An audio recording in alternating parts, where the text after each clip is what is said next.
हुकूमत को वो पैसों की ज़रूरत नहीं जो चालान से आते हैं।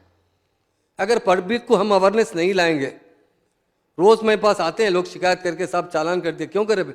नहीं, बच्चे को स्कूल छोड़ने गया साहब, ये गली में से मार के वो गली में से जाके आ गया, वो कैमरा है तो मुझे क्या मालूम, अब वो कैमरे हटा लो। तो भाई अगर कैमरे हटा लेंगे तो आप लोगों में अवेयरनेस कैसा आएगा? एक हेलमेट से जान बच सकती है, एक हेलमेट ना होने से जान जा सकती है आपकी।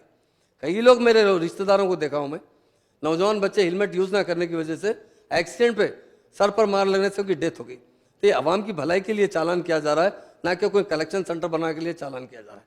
तो मैं यही कहता हूँ कि फिर भी हम जितना हो सके, अगर कोरोना के अंदर मैं 2-3 बार बात किया हूँ, डीजीपी साहब से बात किया हूँ, क्योंकि अभी कोरोना का फिर एक लहर आ रही है।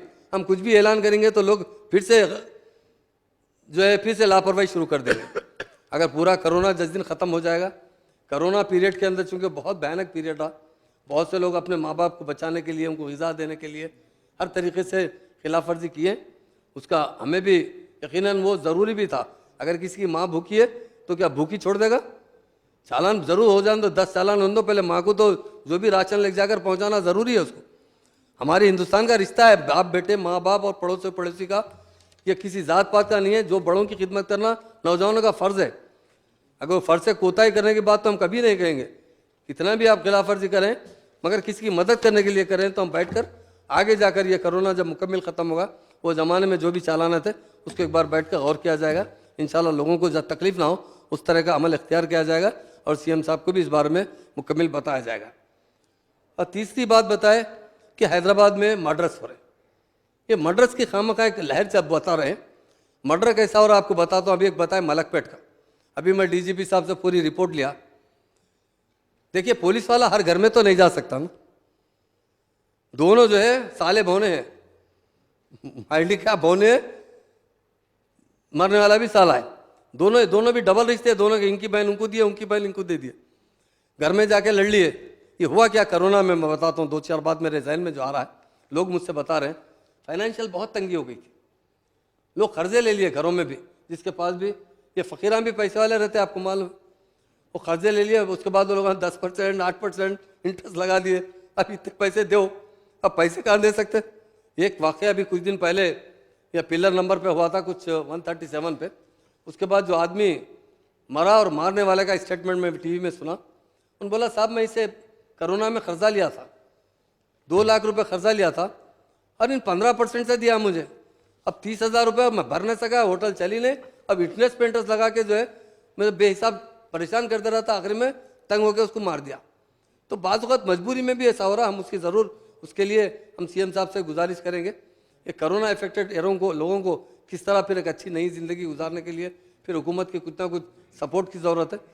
आप तमाम एमएलए जो भी बैठ सकते हैं, अपोजिशन लीडर से बैठेंगे, सीएम साहब से गुजारिश करेंगे कि इसका कुछ हल निकालिए कि इसके पैसों की वजह से, लेन देन से, तो ये जो है जो भीख मांगने वाले साहब का मर्डर होगा और जो है उनका नाम जो है मोहसिन, और जो मरने वाले साहब है फ़कीर,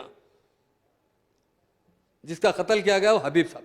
हबीब साहब भिखारी है, अपने बोने साहब को कर्जा दे दिए इंटरेस्ट से, अब घर में लड़ लेके मर्डर कर लिया। अब हम क्या कर सकते बताइए, इसको तो कुछ नहीं कर सकते।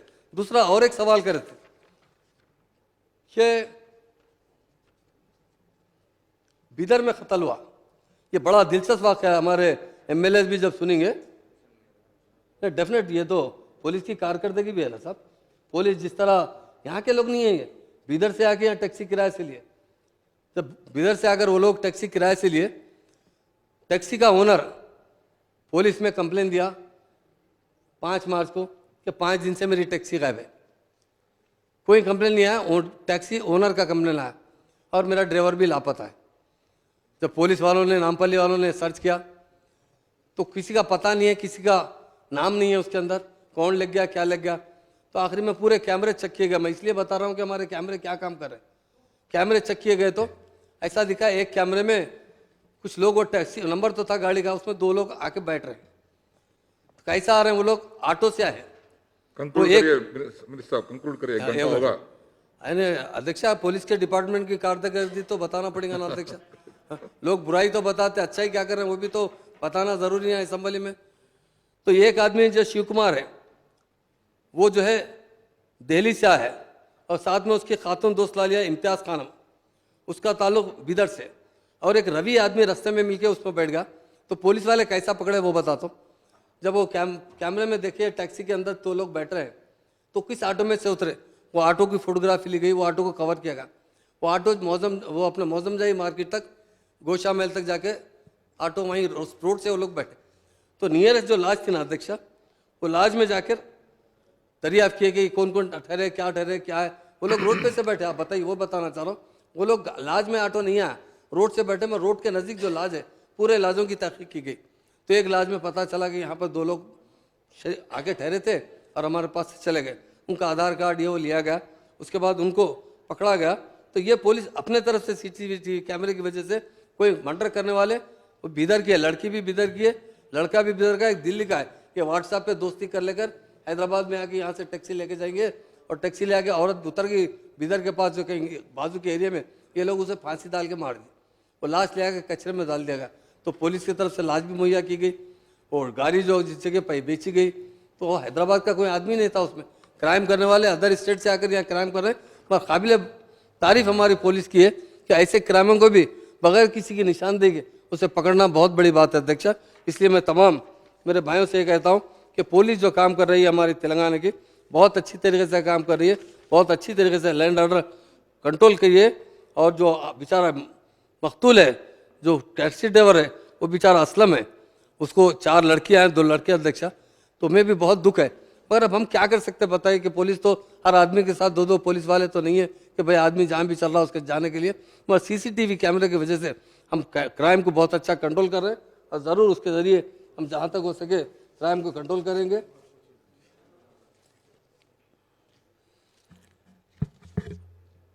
आई request Shri Dudula Sridhar Babu Garu and other honorable members to kindly withdraw the cut motion in view of the reply given by me and pass the demand number 10, Home Department. Thank you.